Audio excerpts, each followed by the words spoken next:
Hello, this is Samantha Cole. I'm a registered behavior technician working towards my board certified behavior analyst certification with Breakthrough Developmental Services. Today I would like to talk about joint compressions. Joint compressions are recommended for individuals with disabilities by an occupational therapist. It consists of placing your hands on either side of a different person's joints and pressing the joint together. For example, to do a joint compression on an elbow, a trained person would place one hand on another person's forearm below the elbow and another hand on the bicep just above the elbow and bring their hands together in short bursts. A family that Breakthrough Developmental Services was providing in-home applied behavior analysis skills training to asked whether or not the joint compressions would help their child focus during ABA sessions. I replied by saying that I was not trained in the procedure and that I would need a statement from their occupational therapist explaining the rationale for including it in their child service treatment plan. Though, in an effort to answer the parent's question and to determine if the use of joint compressions as a behavioral intervention aligned with the dimensions of applied behavior analysis, I conducted a brief literature review on joint compressions. I am here to share my findings with you. In my research, I exclusively read peer-reviewed articles from the databases PsycInfo, PsycArticles, PsycBooks, PsycExtra, PsycCritiques, and PsycTests. A search for joint compressions in these databases yielded studies done on lifting heavy objects to include a study that measured the amount of force that was generated on a spine at different angles, as well as the use of deep pressure on the skull of comatose patients to elicit a motor response. A search for occupational therapy joint led to 12 articles relating to autism. No articles directly referenced joint compressions, and the type of joint that the majority of the articles studied was joint attention, which is the skill of paying attention to something at the same time as another person.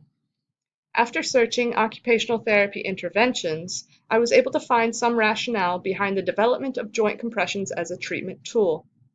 An article by Michael Granovetter titled "Let's Talk Therapy: Treatments for Children with Autism" stated that a treatment strategy that incorporates cognitive behavioral therapy and occupational therapy may be more beneficial for the student with autism as it has less side effects than taking psychotropic medication.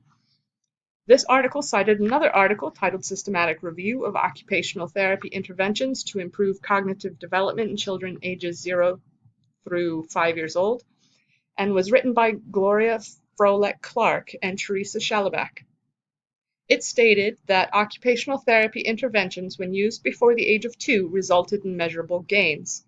No noticeable gains were measured in school-age children. More research on the specific interventions is required. Through my research for articles related to occupational therapy interventions, I found a literature review that assessed the results of 66 studies titled "Effectiveness of Interventions to Improve Social Participation, Play, Leisure, and Restricted and Repetitive Behaviors in People with Autism Spectrum Disorder." This was written by Tanner, Hand, O'Toole, and Lane. It found the following to say about sensory input. The strength of evidence for sensory motor interventions to improve social communication was insufficient. The literature review did not directly mention joint compression or proprioceptive input. When searching for proprioceptive input, which is defined as sensations from joints, muscles, and connective tissues that underlie body awareness that can be obtained by lifting, pushing, and pulling heavy objects, including one's own weight, I found another literature review titled "Using Movement to Regulate Emotion: Neuropsychological Findings and Their Application in Psychotherapy" by Shafir.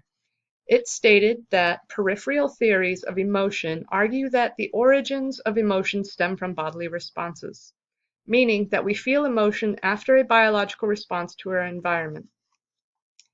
This article may embody the theory that began the integration of joint compressions as an accepted treatment for students with autism. Are you noticing a trend here? There is no research that sought to answer the same question that the parents have asked. Do the joint compressions help my child focus more? Now, I believe that it may be possible for joint compressions to benefit a person proprioceptively in the same way that a massage would. I feel great after a massage. However, as a behaviorist, I am doubtful that the joint compressions are an effective behavioral intervention, as there is a complete lack of empirical evidence on the topic at this moment. It is possible that joint compressions developed from the theories of movement relating to emotion in order to serve as an alternative therapy provided to consumers who were looking for treatment options. Hopefully, there will be more research done on this topic in the future. Finally, I read one last literature review to determine if there was any other useful information I could garner from my search. It was titled, "The Use of Movement-Based Interventions in Children Diagnosed with Autism for Psychosocial Outcomes, a Scoping Review by Lee et al." It stated that, although there is emerging evidence on the use of movement-based interventions with children with autism that targets psychosocial outcomes, the current literature does not make explicit the link between underlying theories and the variables in the movement-based intervention design that lead to such outcomes. This means that the evidence is not technologically sound. We cannot replicate these studies. Again, there was no mention of joint compressions explicitly. There are several websites claiming that joint compressions aid a person in calming down. These websites, however, are not considered credible, nor are they scholarly with the intent of furthering the knowledge of science.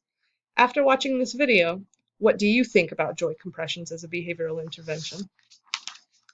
This concludes my review on joint compressions. For a list of references, please look down below and click Show More. If you have a topic related to applied behavior analysis that you would like researched, please let me know. Thank you.